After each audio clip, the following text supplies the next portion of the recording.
What's up, everybody? Welcome to Podcast Now. I'm Alex, and in this video I want to talk about if Life is Strange Before the Storm 2 could be announced at E3 2019. Now this is going to be a series of videos I'm going to have that's kind of separate from Gamescast Now, which you guys, if you've also checked out the channel or know who we are or anything like that, we've been talking a lot about E3 in those videos. We're going to be doing it as separate videos as well. And like I said, I want to start with Deck 9. I want to start with a game that I think is a little bit under the radar, but a game that definitely has a ton of possibility to come out. Now this is also kind of more of a niche game, a smaller kind of game, and I get that it's Life is Strange. I get Life is Strange, the property is very big, but Before the Storm, obviously kind of like a sub thing, you know, a smaller game, a smaller, I think, even following, but such an amazing game. And if you guys, again, have watched the channel or, you know, have been with us for some time, you know I'm a really, really big Life is Strange fan. Now I'm not a fan of Season 2, but I'm a very big fan of Season 1 and Before the Storm, including the farewell episode. I'm a huge, huge fan, and I really appreciate what Deck 9 did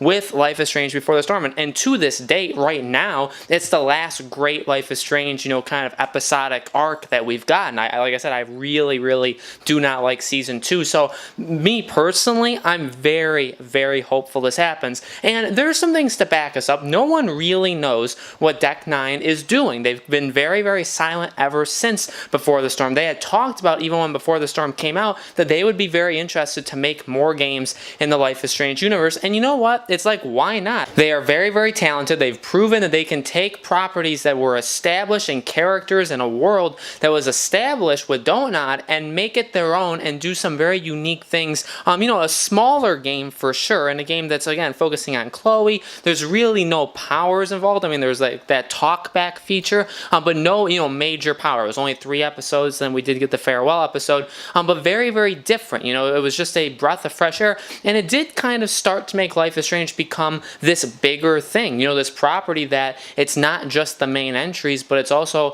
you know, you can have you know, other spin-offs. Basically, you can have spin-off games and make them very, very successful. And I think a lot of people definitely enjoyed Before the Storm. Now, like I said, Deck 9, we don't know what they're doing. We know that their next game will be published from Square Enix. Now, Before the Storm was published by Square Enix, and so is Life is Strange Season 1 and Season 2 through Don't Nod. Now, we also have that Deck 9 has not yet made a game in 2 years. Life is Strange Before the Storm came out in 2017, so it's been quite some time since their last, you know, making of a game. So I feel like now is around the next time. And also the fact that we got a Before the Storm announcement trailer at Microsoft's E3 that year. Okay, so even a game, you know, like I said, I keep going back to this, a little bit smaller and Before the Storm, even that managed to appear in a really big company's press conference. Now, that would not happen again this year. What's more likely to happen this year, which is actually a really good thing, is Square Enix is having their own E3. Now, I think that's going to be really, really cool. I think the potential there is really big, and I think there's going to be a lot of very big things shown. Kingdom Hearts DLC, Final Fantasy VII Remake. I think we're going to see the Avengers project and actually see,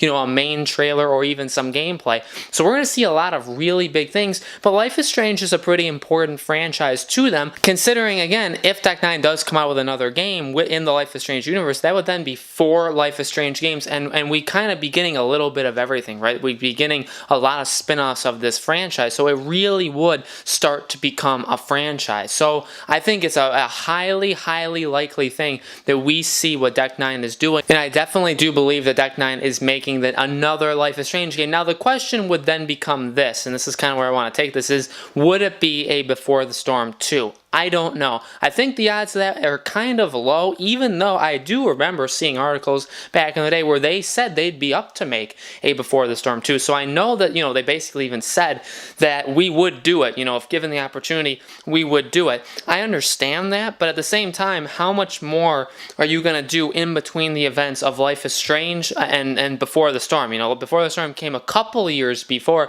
but really at the end of Before the Storm, they bridged the gap all the way to basically the beginning of Life is Strange Season 1. So if they were to make another game, and to be honest, I kind of want this too from them, make their own thing. Have Don't Nod, or, you know, make sure that Don't Nod allows them to do whatever they want and make a new Life is Strange. It doesn't just need to be, and I think this is a good thing too, because someone like me who is not a fan of Season 2 whatsoever, Life is Strange, and I think Don't Nod has lost the magic and lost whatever they did to make Season 1 good.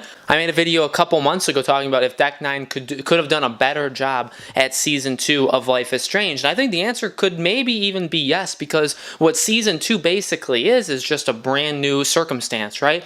Deck 9 has 100% proven that they can take a character like Chloe, who is very likable and a great character, have a different voice actress for her, and she did a great job, and also flesh out the character of Rachel Amber. Now, I know a lot of people did have some problems with how they did Rachel in Before the Storm. I liked it, and what I honestly think they did a terrific job as well is the farewell episode. I think they did such an amazing job and paying respect to Max and Chloe and how it kind of all started, you know, Chloe losing her dad and all that stuff. Such an amazing job. So they have, to me, 100%, just like Don't Nod did with Season 1, Deck 9 has proven that they could take that franchise and take characters and established things in that world and do something unique and different and do it amazingly. Okay, I think they've 100% proven that. Now it's time, you know, let's build on that. Let's see what else they can do. How talented are these guys? Are these guys better game makers than Don't Nod? They could be not. They could make a terrible thing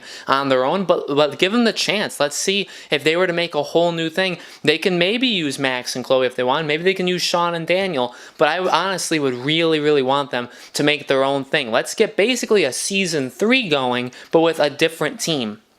And then Don't Nod can still do their Season 3, and that can kind of be looked at as like the bigger thing, and like from the makers of Life is Strange 1 and 2, you know? And that kind of gives them more credibility. To me, they've lost all credibility, but to a lot, you know, to a vast audience, that would kind of give them the leg up. So I think Deck 9, you know, they don't really have much to lose. I don't think people are like looking at their calendar, you know, waiting for E3, waiting for Square Enix's press conference, and just like praying that we're going to see a Before the Storm 2 or another Life is Strange from Deck 9. I don't think people are necessarily expecting that, but I think it would be a really cool just thing to happen, kind of an organic thing where it would catch a lot of people off guard, and they'd be like, oh, another Life is Strange, but from a different group of people that did it, you know, in a different way the first time, and now they get another chance at it. I think 100% they at least deserve another chance. I know this no matter what, though, guys. Deck 9, very talented, love them, you know, love the work they did in Before the Storm. I will support whatever they make next, even if it's not a Life is Strange game, if it's another episodic game, if it's a choice-based game, if it's something else. They're a kind of studio that I think did a really nice job, and I would 100% support. So guys, let me know in the comments below, are you expecting this from Deck 9? You know, do you think they're making a Before the Storm 2? Do you think they're making another Life is Strange game? And do you think it'll be announced at E3 2019? I think the odds are very high that we are going to see it. But let me know all that in the comments below. Make sure you guys also subscribe to our YouTube channel, Podcast Now. Hit the bell icon so you guys know when these videos go up. And we're going to have tons of E3 coverage leading up to E3. We're going to be talking about just E3 specific videos and also covering in our gaming show, Gamescast Now, which goes up every other week as well. So we got a lot of E3 coverage coming up on the channel, and I hope to see you guys there.